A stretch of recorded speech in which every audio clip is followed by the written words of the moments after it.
A very warm welcome to you all for this keynote lecture by Dr. Radhika Coomaraswamy on the Rohingya crisis, the roots of that conflict, and possibilities for the future, and how much people care about what is happening in Myanmar and Bangladesh, and in addition, its resonance for our own country of Sri Lanka.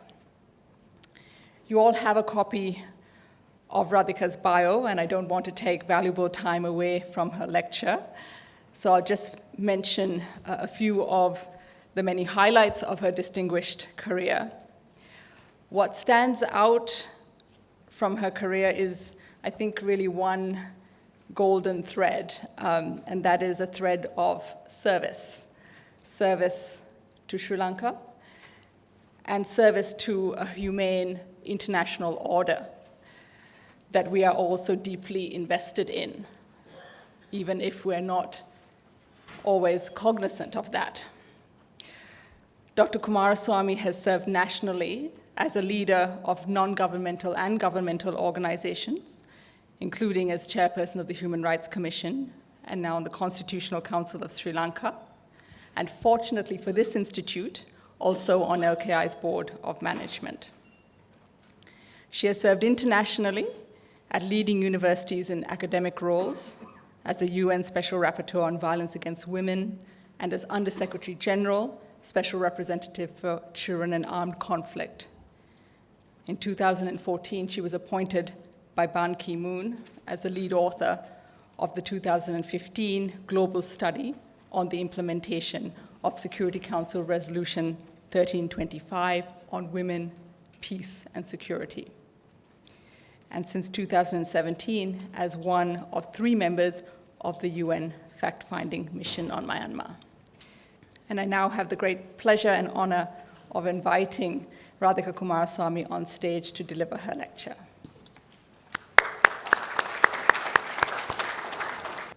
Well, let me begin by saying I want to thank Dinusha and the Kargama Institute for inviting me to speak today.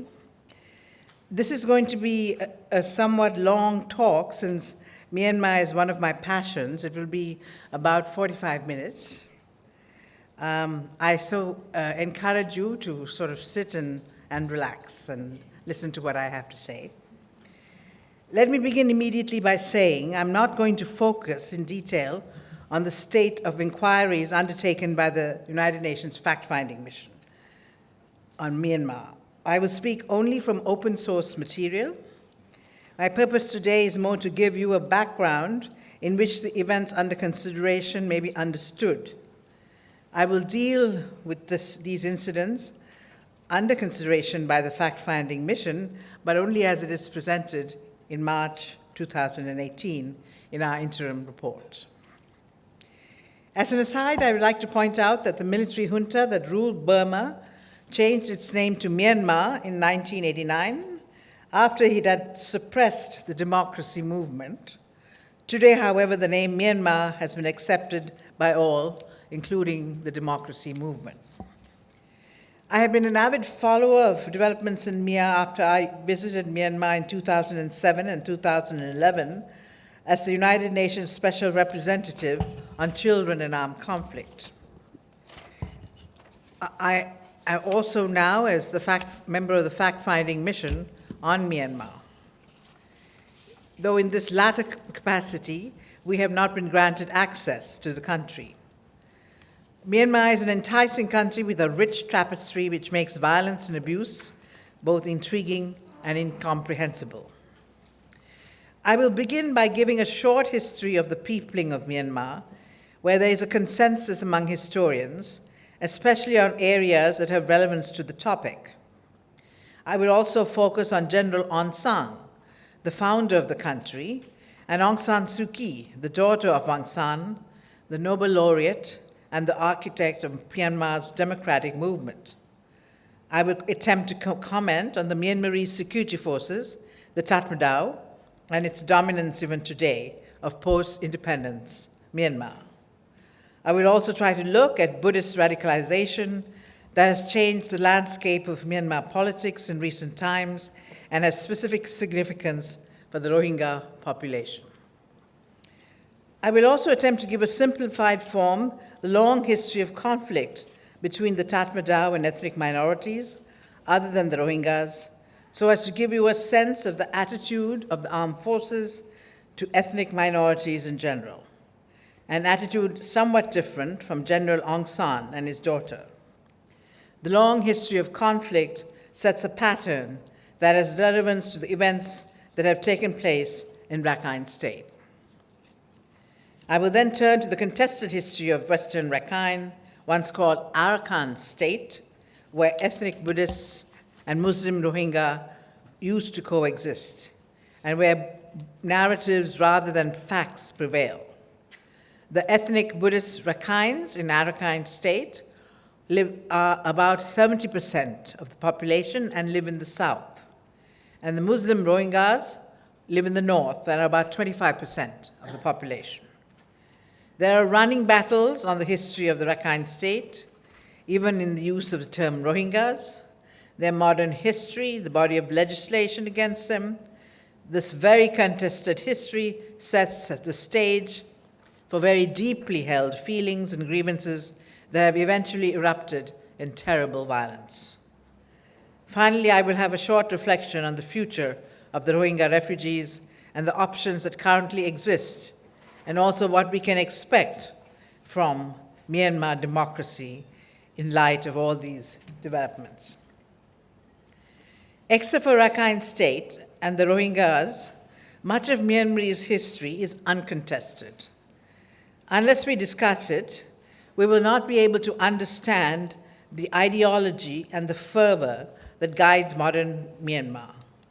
The parallel with Sri Lankan history are remarkably similar. Myanmar was first populated, by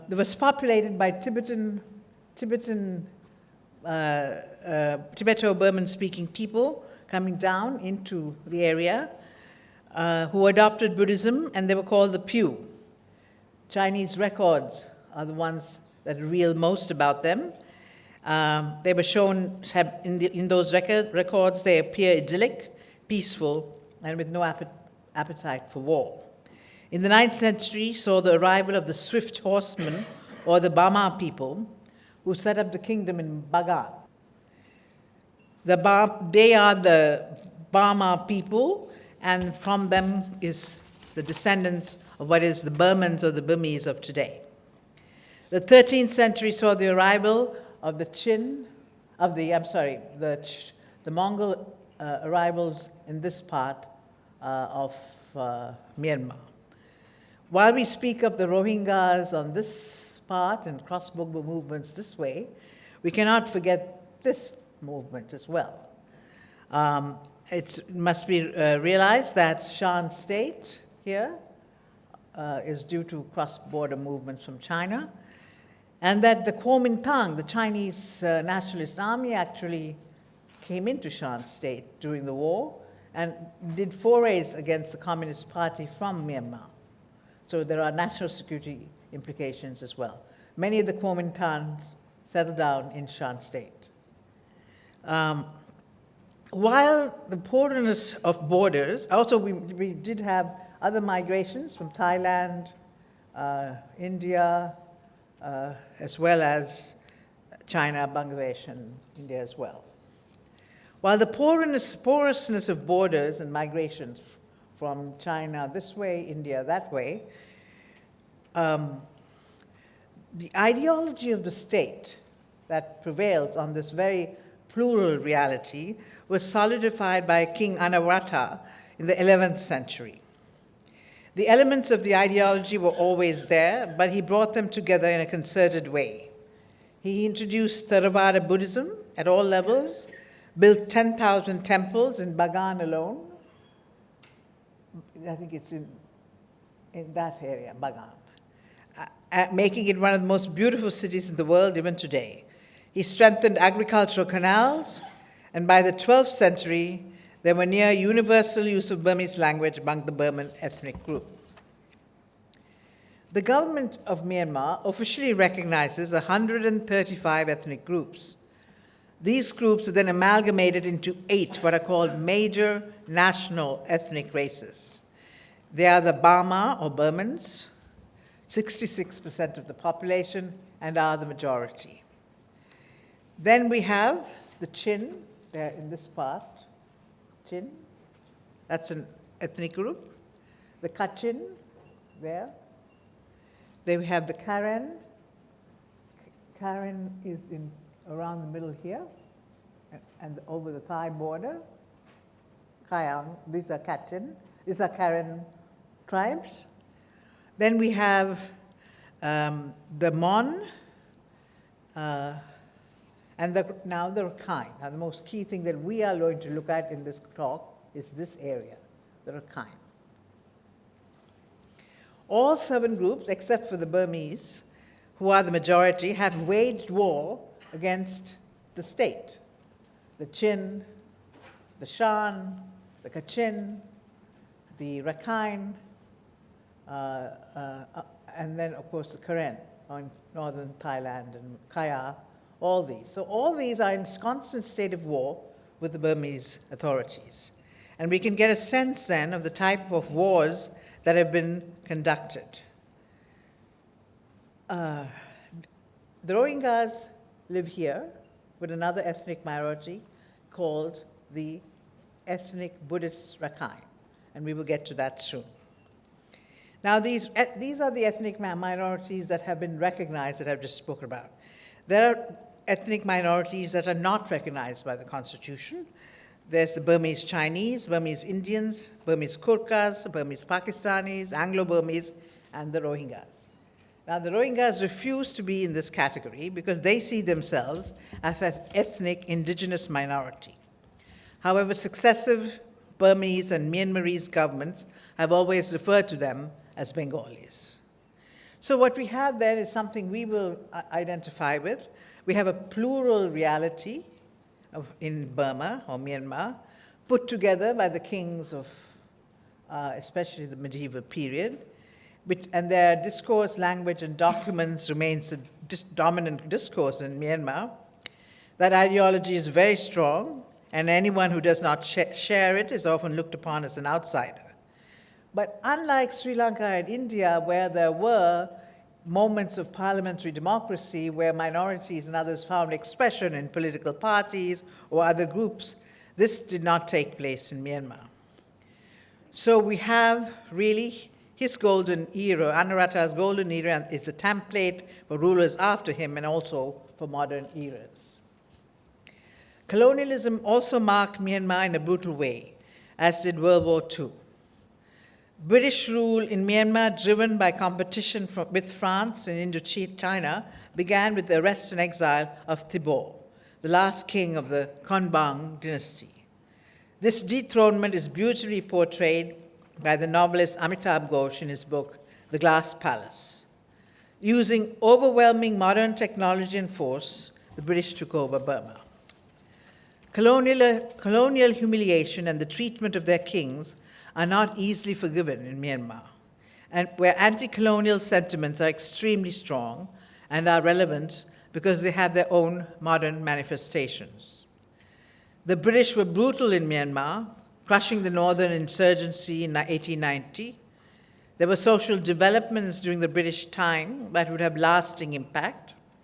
They allowed for the free migration of labor and the importation of people, from moneylenders to indentured labor, that created new forms of social intolerance among the Burmese or the Burmans. The nationalist movement against colonialism in Myanmar also took a peculiar turn that would have a major repercussions for modern Myanmar and would differentiate its leaders from their South Asian counterparts. Like their South Asian counterparts, young Burmese in the 1920s went to England, learned about liberalism, came back and wanted to fight for reform and autonomy. However, in the end, it is Aung San Suu Kyi's father, General Aung, who took the independence project forward. Let us just speak about General Aung San, for whose legacy his daughter, the Nobel laureate, sacrificed her life. His life will give you all a much greater insight into what is happening today. Aung San began life as a student leader, and then during World War II created the Communist Party of Burma and the Freedom Bloc. Unlike Gandhi, Aung San and his comrades did not abstain from activities to allow British leeway in the fight against fascism. Instead, Aung San fled first to China and then to Japan, returning to Burma only take back comrades to be trained by the Japanese. This was the origin of the British Burmese military, the Tatmadaw, and it was also the Burmese Independence Army that went constantly into Burma for recruitment drives. And it is because, as it became chaotic over time, constant drives, constant recruitments, the Japanese then reorganized and trained the army again, and it was called the Burmese Defense Army. Unlike its southern counterparts, the Burmese independence movement did not use nonviolent people's force, but military power to gain its end. Because of this, the politics of Myanmar will differ from the politics of South Asia. In 1943, Aung San completely disillusioned with the Japanese, and after about 250,000 Burmese were killed in confrontations, he broke with the Japanese and formed the Anti-Fascist People's Front. He joined forces with the Allied forces, leading a massive rebellion against the Japanese on the 27th of March, 1945, which until recently was called Resistance Day. Now it is called Armed Forces Day, and therein lies the tale. After negotiations with the British, Aung San secured independence for Burma in January 1947. Then came the challenge that would dog Myanmar for the rest of its post-independent history, the problem of ethnic minorities. He called the famous Panglong Conference and negotiated with the ethnic minorities, including the Rohingyas, and created the Union of Burma. In that sense, Aung San was an exceptional historical figure with a vision for the long term.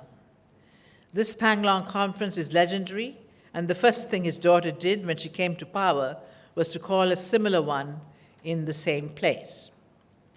Aung San became a much-loved national figure. In the elections called in April 1947, he won an overwhelming victory. But by July, he was assassinated along with his cabinet.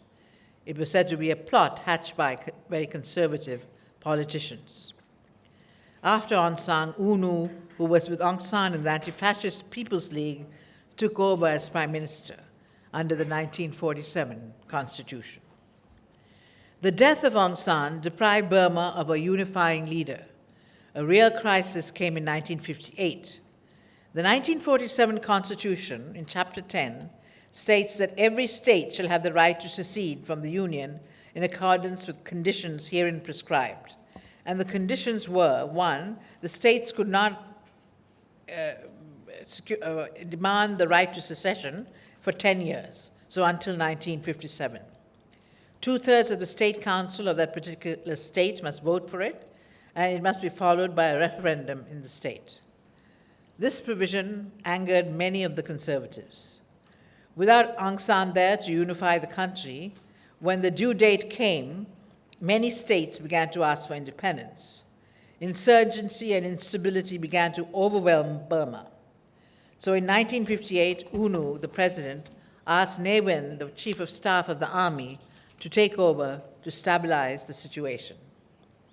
From that date onwards, many in the Tatmadaw, or the Burmese security forces, have seen it as their calling to keep the country together. They feel any loss of control will lead to anarchy. Until 2012, except for a few periods here and there, they kept a firm grip on Burmese society. Even today, they are a dominant force, with a 25% quota in parliament and the complete control of the national security apparatus. They are the only real institution in the country that works, and they're deeply suspicious of ethnic minorities in general, and also of political dissidents who threaten the stability of the country. There was no Sandhurst tradition in the Burmese army of deferring to democratically elected political leaders. The old guard of the Tatmadaw was trained by the Japanese military during World War II. The Tatmadaw, like any other institution, is not monolithic. When I was in Myanmar as Special Representative on Children in Armed Conflict, I met with General Thein Sein, a moderate and a reformer who was paving the way for democratic reforms and was later president. There was a lot of optimism in the country that until then was under the grip of Senior General Tan Shui, a very reclusive hardliner who held power from 1992 to 2012. In contrast, General Thein Sein, from the adoption of the 2008 Constitution, and especially after he resigned from the army and became a civilian president, watched over the deregulation of the censored media, the release of political prisoners, the release of Aung San Suu Kyi from house arrest, and reinstated a party, the new NLD, to participate in the 2012 elections. There was such confidence in him that he was elected as the chair of ASEAN in 2014. His chosen successor was General Shui Man, another reformer.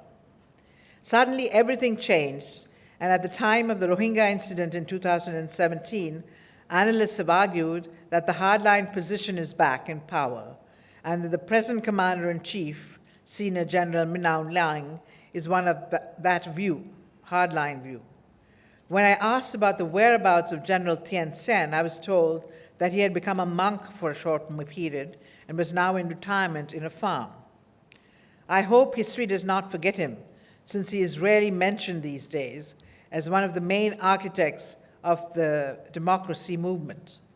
General Thein Sein was not a liberal on the Rohingya issue, but in my conversation with him, he mentioned in passing that he wanted to negotiate a resettlement agreement, perhaps like the Sri Mavo Shastri Pact with Bangladesh. I do not know whether that was the official position at that time. Buddhism has been one constant factor in Myanmar's history, but democracy in 2015 brought about unforeseen trajectories. There is also a great deal that has been written about Buddhist radicalism and its role in raising anti-Muslim favor during the Rohingya crisis, including using Facebook to mobilize hate speech. At the recent Senate hearings, Mark Zuckerberg was questioned specifically about the use of Facebook as a platform for hate in Myanmar. He has made it clear that Facebook will soon have a policy and practice on hate speech, and Myanmar was the initial eye-opener. In Myanmar, the Association for the Protection of Race and Religion, Ma Ba Tha, in particular, has received a great deal of negative publicity. The extremist views of the organization are well known and have been publicized the world over.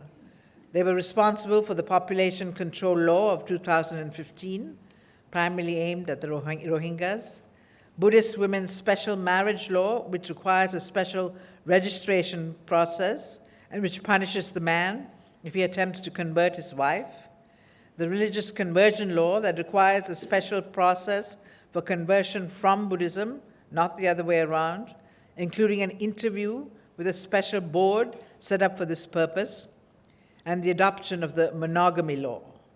Most of these laws reflect a fear some Buddhists have of the Muslim presence in Myanmar. Because of their influence, it would be wrong to caricature and dismiss the Ma Ba Tha. It is a parallel phenomenon occurring in many of our societies all over South Asia and globally. These radical religious organizations belonging to different faiths have widespread grassroots support. Ma Ba Tha feels that Buddhism is under threat in Myanmar, and despite its heated and unconscionable rhetoric, many Buddhists still see it as providing protection and services. Its intolerance of Muslims in particular is worrisome if we are seeking to look for long-term solutions, especially for the Rohingya problem. The Sangha, like the military, is not monolithic. During my visits to Myanmar, I used to visit the Shwedagon Pagoda to pay my respects. On the first visit, the monk assigned to show me the temple asked me if I wanted to see the Emerald Buddha. It was a special showing, and he was doing it because I was Sri Lankan. When we went into the chamber, he asked my aides and those from the government who came with me to stay outside. He let me worship the Buddha, and then, when I had finished, asked, "What is the United Nations doing? Why are you not helping to bring democracy to Myanmar?" I remember mumbling something incomprehensible. Believe it or not, it was something about sovereignty. A few months later, there was a famous saffron revolution led by the Buddhist monks. Starting in September 2007, economic and political protests for democracy rocked the country. The monks of the Shwedagon led the way. The protests were suppressed and thousands arrested and detained. And yet they paved the way for the roadmap that eventually brought democracy to Myanmar. But for most Burmese, and this I found over time, and I will deal with this later, democracy means majority rule. It does not include pluralism. Now let me turn to Aung San Suu Kyi, the daughter of Aung San, who sacrificed her whole life for his legacy. Having spent a lot of my young adult days campaigning vehemently for her release, I cannot think it was all in vain. Let us begin with the good points. For most of her life, Aung San Suu Kyi was a liberal. Having gone to university in Delhi, she was always said she was deeply influenced by Mahatma Gandhi. She received her PPE in Oxford, a master's from LSE, and she worked 3 years for the United Nations. She married Michael Aris, a Democrat and a Burma scholar, and had 2 children. In 1988, Aung San Suu Kyi returned to Myanmar to care for her mother. At that time, there was a major stirring of sentiment against army rule. She became completely involved, creating the National League for Democracy. She and her party contested the 1990 elections and got 81% of the votes. The military panicked. Unlike others, they could not physically harm her because she was the daughter of their founder, Aung San, whom they all worshipped. So they placed her under house arrest. And though she was released for short periods and once sent to jail, she was under arrest for the better part of 15 years. Her credentials as a nonviolent Democrat and political prisoner were impeccable when she won the Nobel Peace Prize in 1991. As part of Thein Sein's roadmap to democracy, she was released. Initially, she did not contest the elections of 2020 because of the nature of the 2008 Constitution. But in 2012, she made what some say a Faustian contract. She temporarily decided to accept the 2008 Constitution until a new one was adopted. She contested and won a by-election in 2012, and in the general election of 2015, her party swept to power. However, the Constitution reserves 25% of seats for the assembly, for the military, and the ministries of Home, Border, Defense had to be headed by a serving military officer. One of the vice presidents also have to come for the military. As you can see, the civilian authority has no control of the security apparatus. In addition, the Constitution stopped anyone married to a foreigner who has foreign children from being president. So Aung San Suu Kyi could not be head of state and had to have a special position carved out for her, the position of state counselor. For all these reasons, many people were weary that she made what they deemed was a Faustian contract.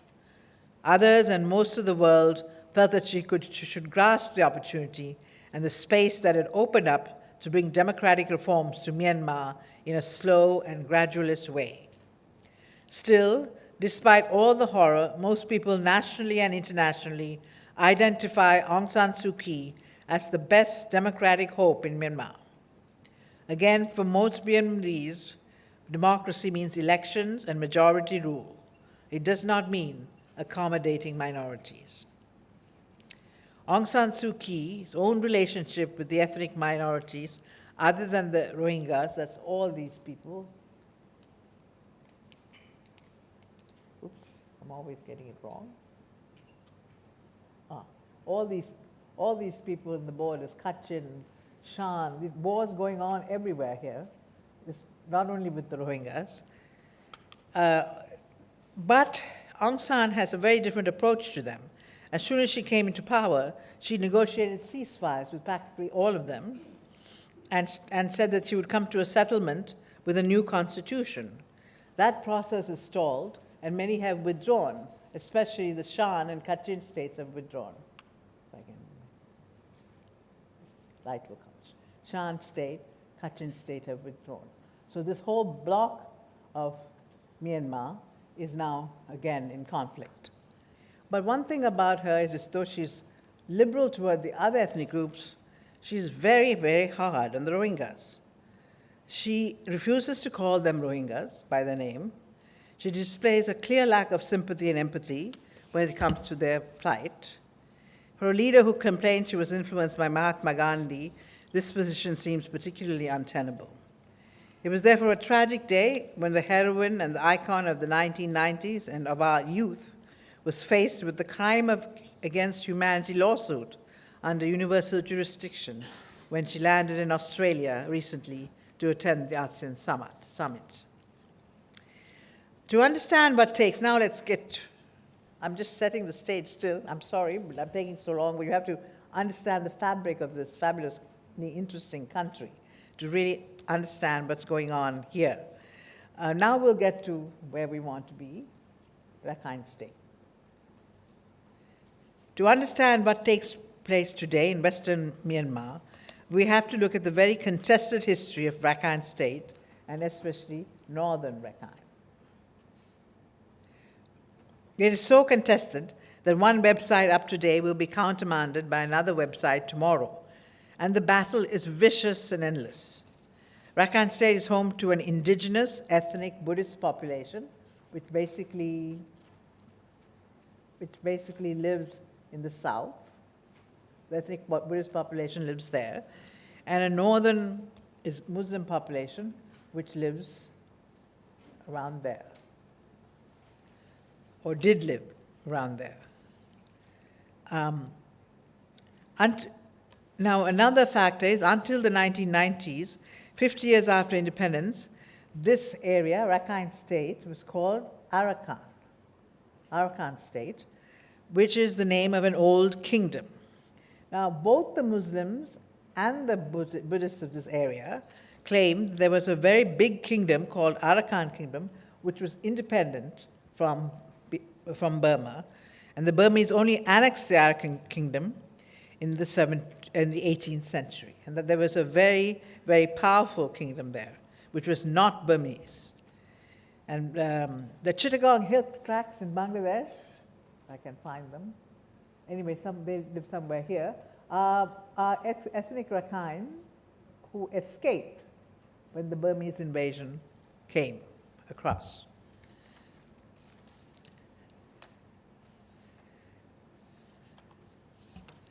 These ethnic Rakhine, that is the Buddhists, have claimed the right to secession under the 1947 Constitution.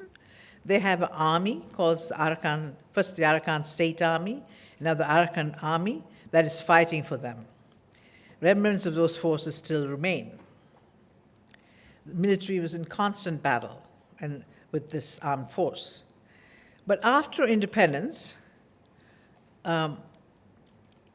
before I get there, after independence, the politicians and the military began then to woo the ethnic Buddhist Rakhine in a political sense. Ethnic Rakhine political parties began to be elected to the devolved or federal bodies, and they began to assert their power. They also began to be increasingly obsessed with the Muslim Rohingya presence in the state. So since democracy came to Myanmar, this conflict between ethnic Buddhist Rakhines and Muslim Rohingyas has become one of the worst conflicts in the world. And a lot of it has been a combination of local politicians and the army working together. Now, let me say that the Muslims in this area, the Rohingyas, they do not claim that they were ever rulers of the Arakan state, but that this state, as you can see, is in the Bay of Bengal, that Arab traders used to come there regularly, and they married local women. They also state that the Arakan king had many Muslim nobles. In fact, the Mughal records show that, and that the king had given them all land in the north of the Rakhine. So that's why they say northern Rakhine has always been a Muslim part of this kingdom. During the British period, the British began to import labor from Bangladesh, not only to Rakhine State, but to other places as well. So for most Myanmaris today, all Rohingyas are Muslim descendants from the British phase.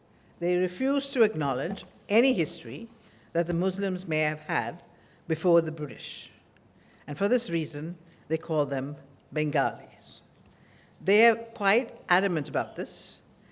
Even UNHCR, so that it can continue to have humanitarian access, has dropped the use of the term Rohingya because the Myanmarese government does not like that term being used. It is a very difficult thing and a very controversial decision by UNHCR. Surely the right to self-determination can be legally contested, but the right to self-identify is seen as a basic political right. The present anomaly also points to the fact of what happens when we solidify national borders.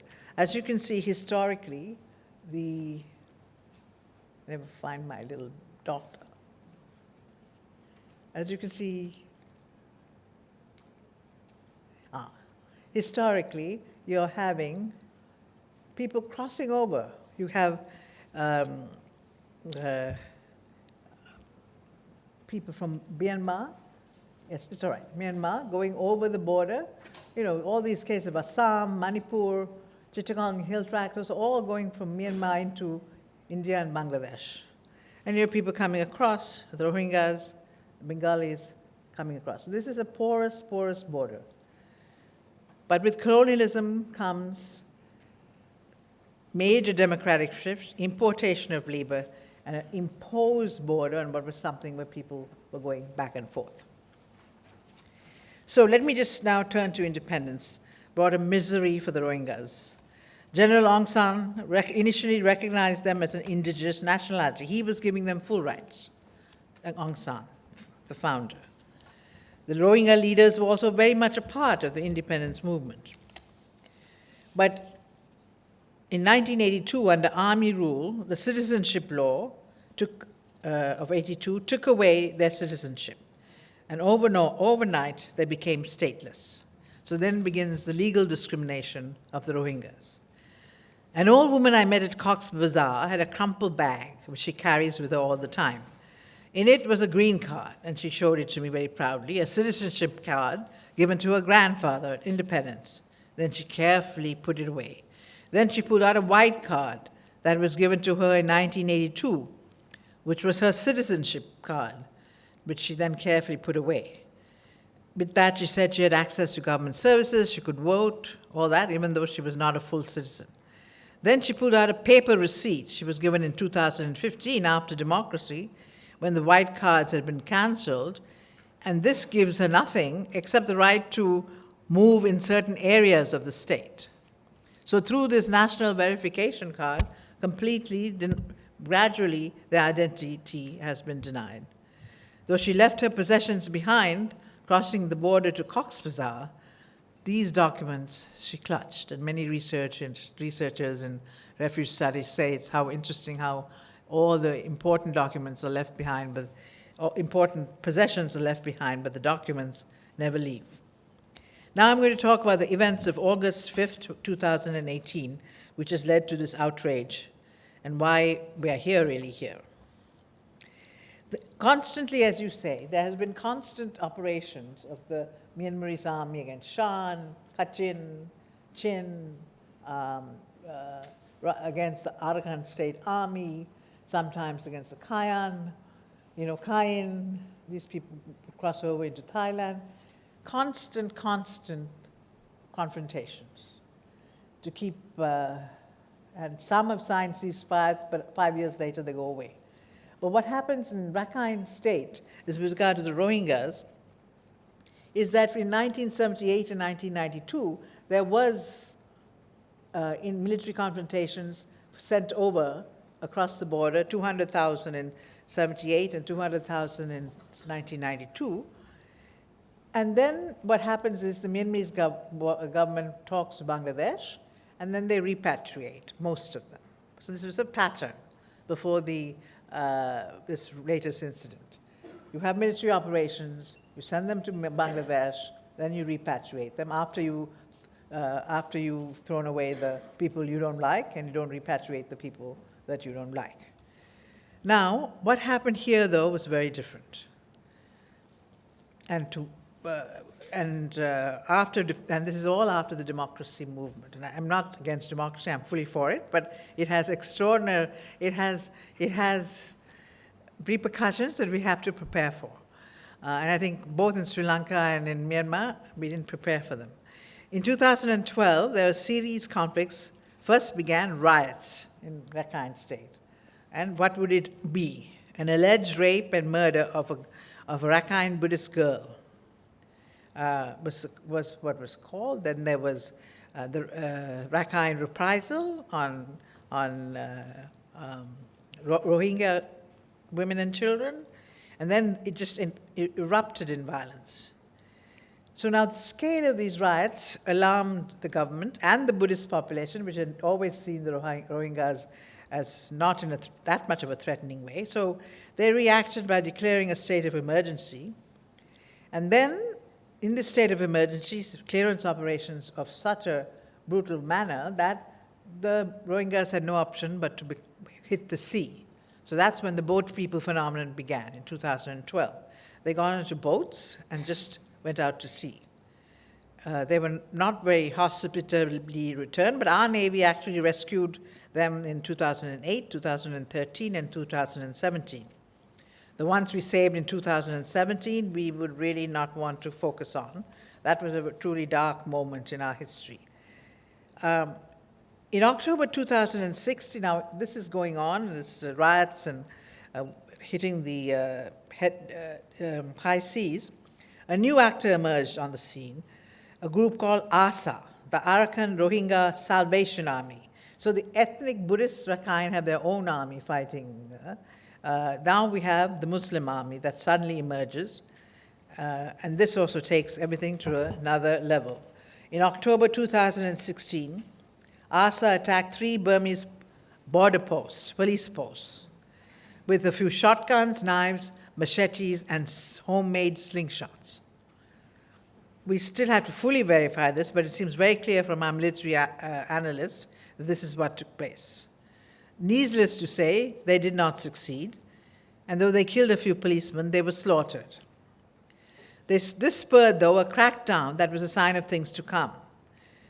ASA is said to be led by Ataullah Abu Amar Jununi, the son of the Rohingya refugee born in Karachi but brought up in Mecca. He returned to Myanmar and, using the all-pervasive, guess what, WhatsApp, began to organize a movement. International Crisis Group has detailed accounts of all this in their report. After the October events, the Myanmar armed forces began what they called clearance operations, moving some of their seasoned soldiers into this region, the Rakhine region. They also armed, and this is, I think, where really disaster, they armed and trained civilians, Rakhine Buddhist civilians, to assist. And this is according to newspaper resources. On October 25th, 2017, ASA struck again, asking its cells to attack police stations, again with the usual machetes, knives, slingshots. Again, the few policemen were killed, but the ASA members were slaughtered. But at this point, the security forces were in clearance mode. And the ethnic Rakhine had now been armed for reprisals. Within months, nearly 700,000 Rohingyas fled to Cox's Bazar. And since 2015, it is estimated that around 900,000 Rohingyas have fled to Bangladesh. When we met them, they were tired and bloodied and traumatized. I was asked to do the task of interviewing the victims of sexual assault. It was one of the worst experiences of my life. Since the facts of what took place are in dispute, let me begin by telling you what the differences are. First, the government of Myanmar put the blame on ASA which it calls a terrorist group. It claims that there may have been some incidents where the soldiers were responsible, but they were a very few. They were just responding to terrorism. They insist the burning of villages and exodus was forced by ASA to put the Myanmarese government in a bad light. They also argued that ASA attacked ethnic Buddhists and Hindus living in the region. Aung San Suu Kyi, disturbed by the international responses to the earlier October attack, before the August 2017 attack, set up a commission led by Kofi Annan to look at the issues. But he decided not to look at the human rights issues. He looked at the peace-building aspects and looked for long-term sustainability and reconciliation. But he did mention that the Rohingya should be given citizenship and they should become a legitimate minority of the Myanmarese government. So now we say what the Rohingya leaders told us in Cox's Bazar. They claim that the violence is part of the clearance operations. They do not mention, of course, ASA, the terrorist group. The purpose of the military, according to them, was to kill or to drive out all the Rohingyas, and in this they were hand in glove with local ethnic Rakhine leaders and youth who accompanied the military in these clearance operations. They alleged that whole villages were burnt down, which a BBC journalist actually witnessed when he broke away from his government minders, and there was murder, rape of the worst kind, torture, and forced deportation. Third, human rights groups working extensively in Cox's Bazar confirmed the Rohingya version of events. They, of course, say ASA attacks took place, but they say that the disproportionate responses to shotguns, knives, machetes, and slingshots is an absolute outrage. Some civil society groups have called what happened in August genocide. The key to genocide as a crime is the term genocidal intent. The intent to commit genocide, that is to destroy a people in whole or part for ethnic, racial, national, or religious grounds, because of this intent factor, is a very difficult crime to prove. Fourth, the UN system also responded to the August 2017 events. The Secretary General and the High Commissioner for Human Refugees have called it ethnic cleansing, and the High Commissioner for Human Rights in his recent statement said that he could not rule out genocide, and he asked for an accountability mechanism to follow the fact-finding mission. At this juncture, let me just say something about Myanmar's present isolation in the world. Myanmar has a staunch friend, and it is China. India will never vote against it, but it does sometimes abstain. Both these countries have strategic and economic interests in Myanmar because of its location. Myanmar has the support of ASEAN members in some of its struggles, but the Muslim countries of ASEAN have publicly and privately spoken out on its actions. The rest of the Muslim world is very activated. Their aid agencies are there in large numbers in Cox's Bazar, in particular Turkey and Qatar. The Organization of Islamic Cooperation brought a strong resolution against Myanmar in the General Assembly in December 2017, supporting human rights investigations, and it was a very, very strong resolution, and it was passed 122 to 10 with 24 abstentions. At the recent Human Rights Council, a very strong human rights resolution that Myanmar vehemently opposed was passed 35 to 5. For the first time, Muslim countries have been very active on a human rights issue. Even Pakistan, which has a history of voting against country-specific resolutions, voted against Myanmar. In addition to the anger of what took place, everyone is afraid of what would happen to the Rohingyas, and they are afraid that this would lead to radicalization, jihadization of Islamic youth in the Asian region. Last week, a 15-member United Nations Security Council team, led by the President of the Security Council, visited Cox's Bazar and Myanmar to send us, quote, to send a strong message that the situation was unacceptable, unquote. Whether this will have any effect on the behavior of Myanmar's government, in particular the military, is something that has to be followed. The Security Council is the only international body that can refer matters to the International Criminal Court. With the presence of China and Russia, this is unlikely, though all members of the Security Council went on this mission. As a result of this broad-ranging political support, the fact-finding mission of which I am part was set up by a resolution in the Human Rights Council in March 2016. We began work in 2017, just when the attacks were being launched in northern Rakhine. We were asked to establish the facts and circumstances of alleged recent human rights violations by military and security forces and abuses in Myanmar, in particular in Rakhine State. We cannot prosecute, we can only give facts. We have also been given adequate resources. We have a good team of seasoned investigators, and many are in the field for weeks at a time. We ourselves visit Cox's Bazar, Thailand, and Malaysia to listen to the evidence they have gathered. Myanmar has denied us access. In the beginning, we thought that not having access would be a huge problem. But in an information-savvy world, it is not so difficult to gather evidence. We have the testimony of eyewitnesses, and our team, as well as ourselves, were out there just for the events before, when the evidence was actually very raw. So we went within 2 weeks of what took place. Not enough time to have massive making up stories campaigns. I, for one, met victims of sexual violence who not only recounted horrific tales, but showed me their mind-boggling scars. Anyone who has interviewed victims over a period of long time can tell when one is genuine and traumatized and when someone is making it up. These women we met, screened by our local teams, were very genuine. In addition to these witness testimonies, we have had some interactions with Myanmarese officials who wanted to speak to us secretly, the diplomatic community in Geneva and Myanmar, who also wanted to speak in confidence, journalists, civil society, Myanmar specialists living in or monitoring Myanmar and Rakhine State. We have a very good military expert working with us. We also have comprehensive videos, photographs, and satellite imageries. These all have to be checked. With satellite imagery, of course, it's checked and verified, but with the satellite imagery, you can just watch the burning of the villages, and as we said in our report, the bulldozing of those same villages so that nothing remains, not even a tree. Unlike when I began my human rights work in the 1980s, no one today can really hide evidence, not even the United States.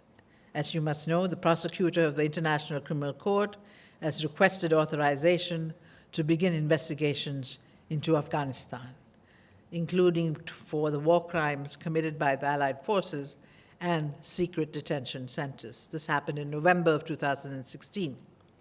A recent People's Tribunal in Malaysia found President George Bush and Tony Blair guilty of the crimes of aggression and crimes against humanity in Iraq. The evidence presented by a whole array of young lawyers was very impressive. So evidence today can easily be gathered, but if, how, and when there are prosecutions depends on political and judicial will at the national and international level. And that is where the double standards come in. What we have found out, what have we as a fact-finding group found in Myanmar? Let me say that we presented to the Human Rights Council in March this year. We found evidence of extrajudicial killings, torture, sexual violence, aggravated sexual violence, maiming, and forced deportation, among other human rights violations. There is also evidence of mass graves, and the Myanmar government has admitted to one. So this evidence, we said in March, is overwhelming of violations that have taken place. So what are the questions we have to answer between now and September are, what is the nature of the crime committed? Does the evidence point to genocide, crimes against humanity, war crimes, and/or large-scale human rights violations? And what are the facts that will make it a solid case? What was the response of the Myanmar government to this? Was it disproportionate? If there was a terrorist attack, and what are the relevant facts on that score? Were the domestic remedies exhausted? That's extremely important. That's the most important question. Because as you know, the international action only kicks in if domestic remedies are exhausted. Who are the perpetrators? And if there are perpetrators, how should they be held accountable? The High Commissioner for Human Rights has suggested an investigative mechanism of the General Assembly, where is so much widespread anger on the Rohingya issue because of so many Muslim countries, and there is no Chinese veto. The prosecutor of the ICC has filed a submission already asking for jurisdiction, saying that Bangladesh should sign the ICC. So the people who went across to Bangladesh were products of forced deportation. So shouldn't she have the right then to open the case? So she has put that before her pretrial chambers. We will see what happens. We will examine and evaluate all these options and recommend what we feel is most appropriate. Whatever mechanism is set up, if it's a UN or international mechanism, our report and its archives, with all the evidence gathered, will become part of those populations. Now I see that half the audience is looking disoriented because this is about law. So now I will come back to social and political issues. Let us now look at some future possibilities that face the Rohingyas in particular and Myanmar in general. Let us begin with the Rohingya population in Cox's Bazar. My sense is that, like in the past, Myanmar hopes that a repatriation agreement with Bangladesh will work, and some of the Rohingya population will return, the ones they want to return. A minister of Rohingya's civilian government has gone to Cox's Bazar to try and reassure the population. However, there is a qualitative difference this time. The nature and scale of violence was unprecedented, and the use of the civilian population in the campaign meant that your neighbors were against you. Secondly, all the villages have been bulldozed, including trees and vegetation, so returnees will find it difficult to identify their homes and villages. Still, some may return, as evident from those clutching to their heart the ID verification cards that give them some connection to Myanmar. Only a generous repatriation package with citizenship guarantees can entice them.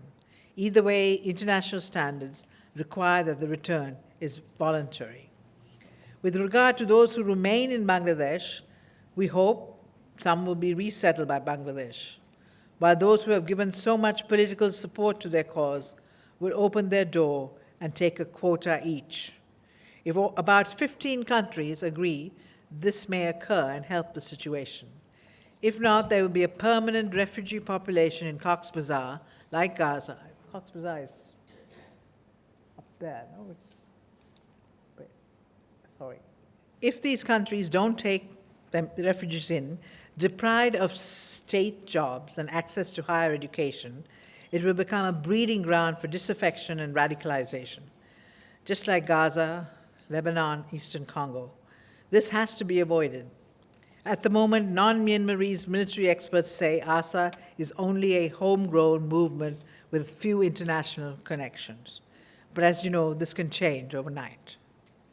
As for Myanmar in general, as long as the military does not cooperate, remains hardline, and suspicious of reforms, nothing will happen in Myanmar. First, the military remains popular, and secondly, any uprising against them will result in unacceptable levels of violence. We must remember that democracy's reappearance was because reformists within the military helped broker a breakthrough. In future, too, reformers from the military must be able to give up power and return and transform Myanmar into a fully fledged democracy. I will finally come to the question that has been a hard lesson for me to swallow. In the late 20th century and the first part of the 21st century, we have understood democracy to mean inclusiveness and the participation of everyone on equal terms. However, for most part of its history, from Greek times, democracy has meant majority rule, sometimes seeing minorities, ethnic or political, as toxic and anti-national. Mukul Kesavan has written extensively on majorities in Asia, especially South Asia, including Myanmar. He finds that majoritarian democracies that openly reject universal values and minorities, both ethnic and political, is becoming a terrifying new norm in place of cultures that used to be so tolerant of diversity. He actually calls them murderous, quote, murderous majorities, unquote. We also have murderous minorities. A few of us in the women's movement just wrote a letter to the Indian ambassador expressing concern over the brutal gang rape of an 8-year-old girl by a Hindu custodian of a temple to terrorize a nomadic Muslim community. So Myanmar, for all the media hype, is not an exception in the region. We are all being shouted at by voices that expect our silence. How do we then augment ideas of democracy with notions of diversity, pluralism, and power sharing? There is so much fear and insecurity and a sense that one's survival is at stake that it is sometimes difficult to even open the dialogue.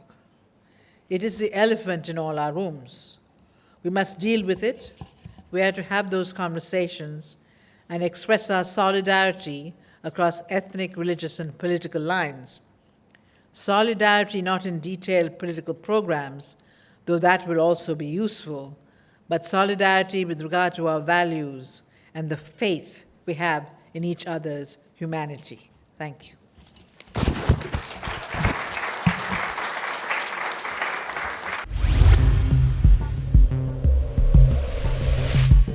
Knowledge Box, the value-based media network.